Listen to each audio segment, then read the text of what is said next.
Mwaramutse neza, Yesu ashimwe. Igitondo cyiza, igitondo cy'umugisha. Imana kandi yongeye iduhaye undi munsi. Ni ubuntu, ni neza y'Imana. Dushimiye Imana, dushimiye Yesu. Haleluya. Imana ishimwe. Reka dusenge. Ibyo byose tubibona kubera urukundo Imana yakunze umuntu, kubera urukundo Imana idukunda. Reka dusenge dushimire Imana urukundo rwayo, dushimire Imana kidukunda.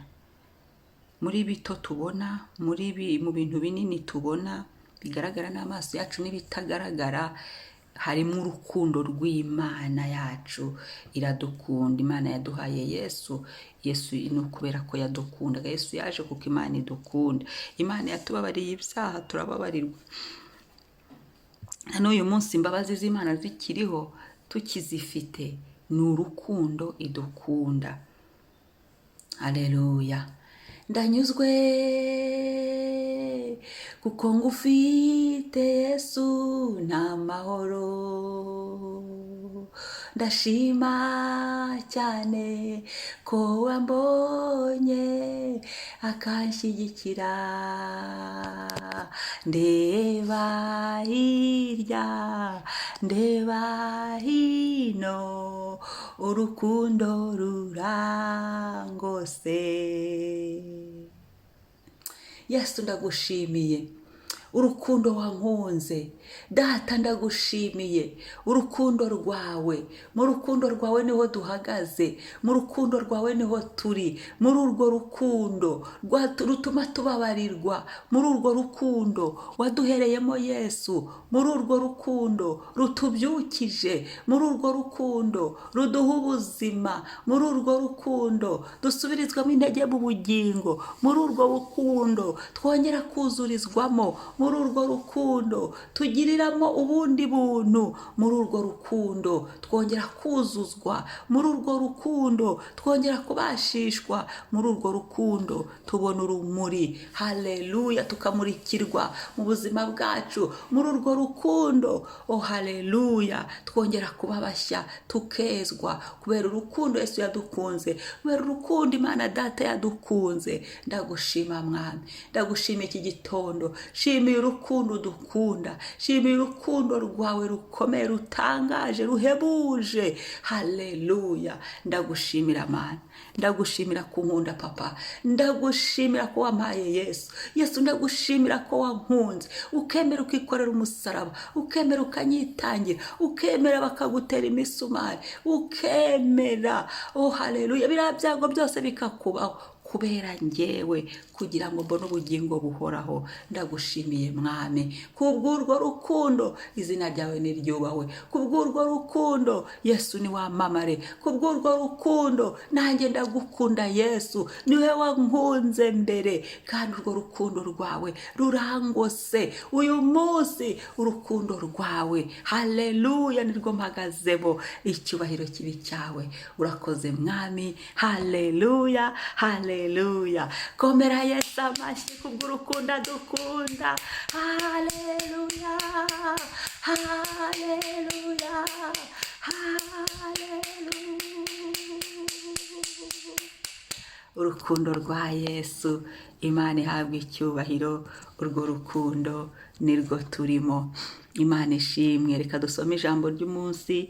Ni Abaroma 8, niryo dusengeramo. N'ubundi turaguma muri urwo rukundo, nirwo tugiye gusengesha. Tugiye gusengesha urukundo rwa Yesu. Abaroma 8, turava ku murongo wa 31 tugere ku wa 39. Reka nsome mu izina rya Yesu.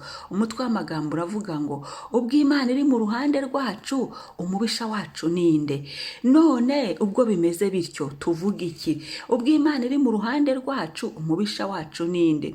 Mbese ubwo itimanya umwana wayo wayo ikamutanga ku bwacu twese, izabura ite kumuduhana n'ibindi byose? Ninde uzarega intore z'Imana? Ni Imana kandi ariyo izitsindishiriza. Ninde uzaziciraho iteka? Ni Kristo Yesu kandi ari we wazipfiriye, ndetse akaba yarazutse ari iburyo bw'Imana adusabira. Ninde wadutandukanya n'urukundo rwa Kristo? Mbese ni amakuba cyangwa ni ibyago cyangwa ni ukurenganywa cyangwa ni inzara cyangwa ni ukwambara ubusa cyangwa ni ukuba mu kaga cyangwa ni inkota? Nk'uko byanditswe ngo turicwa umunsi ukira bakuduhora, twahwanijwe n'intama zibagwa. Oya, ahubwo muri ibyo byose turushishwaho kunesha n'uwadukunze. Haleluya. 38. Kuko menye neza yuko naho rwaba urupfu cyangwa se ubugingo cyangwa abamarayika cyangwa abategeka cyangwa ibiriho cyangwa ibizaba cyangwa ibidafite ubushobozi cyangwa uburebure bw'igihagararo cyangwa uburebure bw'ikijyepfo cyangwa ikindi cyaremwe cyose, bitazabasha kudutandukanya n'urukundo rw'Imana ruri muri Kristo Yesu umwami wacu. Amena. Haleluya. Urukundo rw'Imana yadukunze muri Yesu Kristo. Ngo none ubwo bimeze bityo mvuga iki?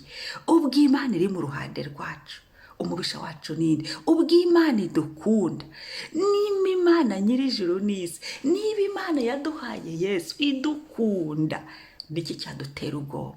Ndagira ngo twongere twumve urukundo rw'Imana. Ndagira ngo twongere dusenye urukundo rwa Yesu turwumve. Ntihagire ikindi, ntihagire irindi jwi ryongera kuza kuvuga, ahubwo ruvuge urukundo rw'Imana. Twongere turwumve, twibuke ukuntu Imana idukunda, twibuke ukuntu Imana itwitaho, twibuke ukuntu Imana itubabarira, twibuke ukuntu Imana igenda buri munsi, ubuntu bwayo butugendaho bukagendana natwe bukabana natwe.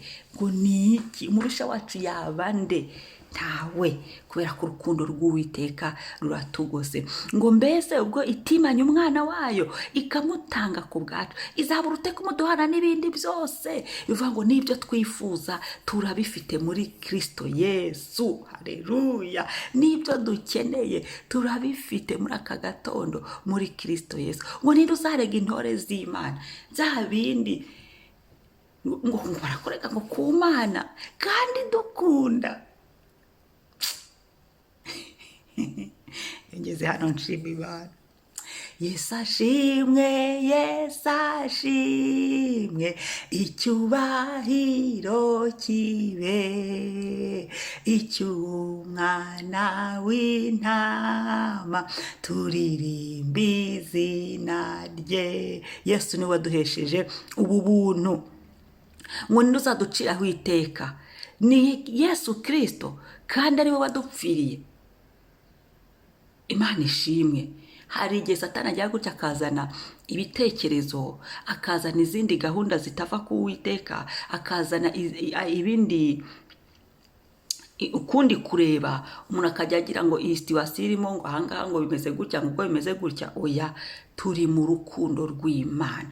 Garuka mu rukundo rw'Imana. Ongera wibuke ukuntu Yesu agukunda. Ongera twibuke ukuntu Yesu adukunda. Twibuke ahantu Yesu yadukuye. Twibuke urukundo, imbabazi yatugiriye. Icyaha nicyo cyari gikomeye. Kugira ngo icyaha ni uko mbivuga, icyaha kuba cyaratuvuyeho, Yesu akitanga akabyikorera. Igihano twagombaga, igihano kiduhesha amahoro cyari kuri we. Yesu byose akabyishyiraho. Uyu munsi umuntu akaba agendera mu mbabazi, umuntu akaba afite ubwo buntu, ubishaka uwakira Yesu n'umwami n'umukiza, akaba azongera kubaho. Haleluya. Akaba tutagipfuye, tukaba tutagipfuye. Ni imbabazi z'Imana. ni urwo rukundo Yesu yadukunze, ni urwo rukundo Imana Data yadukunze. Rero ntawaduciraho iteka kandi Yesu adukunda, ntawadufataho ijambo kandi Yesu adukunda. Nawe akarengane umva bazabigerageza ariko ntibazabishyikaho. Kubera iki? Kubera turi mu rukundo rw'Imana. Bazahaguruka ariko bazatatarira mu nzira zirindwi kubera turi mu rukundo rw'Imana, kubera ko uhagaze mu rukundo rw'Imana. Haleluya. Ngo ninde wadutandukanya n'urukundo rwa Kristo? Ninde wabuzima Yesu kudukunda? Ninde wabwira Yesu ngo byararangiye, yaradupfiriye, agiye igorogota, icyubahiro kibike? Nkuko byanditswe ngo turicwe umunsi ukira. Umva ibyago n'amakuba by'umukira ni byinshi, ngo ariko Data mukiza muri byose. Ni muri urwo rukundo dukirira, ni muri urwo rukundo duhagazemo. Izina ry'Uwiteka rishimwe. Nta kiriho, nta kizaza, nta kizabaho, nta muntu n'umwe, nta kiremwa na kimwe, nta situwasiyo n'imwe, haleluya, nta bubasha na buke, amina, nta mbaraga na zimwe, haleluya, haleluya, amina, nta kunesha na kumwe kwatuvana mu rukundo Yesu yadukunze. Nta burebure, nta kijyepfo babivuze, nta kizadutandukanya n'urukundo rwa Kristo. Biba ibyago, biba amakuba, ahubwo nitugaruke mu rukundo, nitwongere twibuke ko Yesu adukunda, nitwongere duhagarare muri urwo rukundo, turwakire. Hari abantu banga urukundo rw'Imana, hari abantu banga imbabazi z'Imana. Oya, garuka. Satani ntakwihebeshe, garuka. Situwasiyo umuntu arimo ntikwihebeshe, garuka mu rukundo rw'Imana. Imisozi umuntu ari gucamo ari kuzamuka ntitume umuntu ananirwa, garuka mu rukundo rw'Imana. Ibuka Yesu aho yadukuye. Ku cyaha niho hari habi, mu cyaha niho hari hagoye. Niba icyaha cyaratuvuye kubw'amaraso ya Yesu Kristo, uyu munsi umuntu akaba ashobora kwicara akihana, akiyuhagiza amaraso ya Yesu, akababarirwa, agahindurirwa adresse, agahindurirwa identite, agahindurirwa icyerekezo kubera amaraso ya Yesu. Tugahindurirwa n'izina, tukitwa abana b'Imana. Twari ibivuma, nta n'amasezerano twari dufite ngo twari kuri iyo ngiyo y'amasezerano, ariko kubw'urukundo Yesu yadukunze, kubw'uko Yesu yadupfiriye, uyu munsi tukaba turi abaraganwa na Kristo. Twe gutinya, ahubwo dukomeze urugendo. Ndashimira Yesu wabiduhesheje, ndashimira Yesu utugarukana mu rukundo rwe umunsi ku munsi. Kandi uru rugendo rujya mu ijuru, abajya kwa Yesu, abakunda Yesu, abajya mu ijuru, tuzasohora y'amahoro uko turi mu rukundo rwa Yesu Kristo. Ndashima Yesu. Reka dusenge, umuntu wese asengera umutima wawe, twongere twibuke urukundo rw'Imana. Imitima yacu irwakire, imitima yacu irwumve, imitima yacu iruhagararemo, imitima yacu yongere gutekereza kuri urwo rukundo, ngo kuko Imana yakunze abari mu isi cyane byatumye itanga umwana wayo w'ikinege. Uyu munsi wirirwe utekereza kuri urwo rukundo. Ibuka ahantu Yesu yagucishije kubera urwo rukundo, ibyo yagukoreye kubera urwo rukundo, aha tugejeje kubera urwo rukundo, ibyo yadukuyemo kubera urwo rukundo, ibyo yatubashishije kubera urwo rukundo. Ni muri urwo rukundo imitima yacu amahoro ifite, ni kubera urwo rukundo. Isi buza amahoro kuko yanze kwakira Yesu ngo abahe urwo rukundo. Abandi bantu barihebye kubera ko banze kwakira Yesu ngo bajye muri urwo rukundo. Ariko ndagushishikariza, ushobora kuba wumvishe n'iyi audio usanzwe ukijijwe, garuka muri urwo rukundo. Niba utarakizwa kandi, ngwino Yesu akwikundire, ngwino Yesu agukunde, ngwino Yesu yongera kugirire neza, ngwino Yesu yongere agusukura kuhagire. Muri urwo rukundo aratwuhagira, hari amaraso ye atwuhagira, akatweza, akadutunganya. Umunsi mwiza, umuntu wese yisengere umutima wacu, twongere twerekeze mu rukundo rw'Imana. Ntihagire ikintu na kimwe, ntihagire umuntu n'umwe, nk'uko Bibiliya ibitubwiye, ntihagire situwasiyo n'imwe yongera kudukura umutima.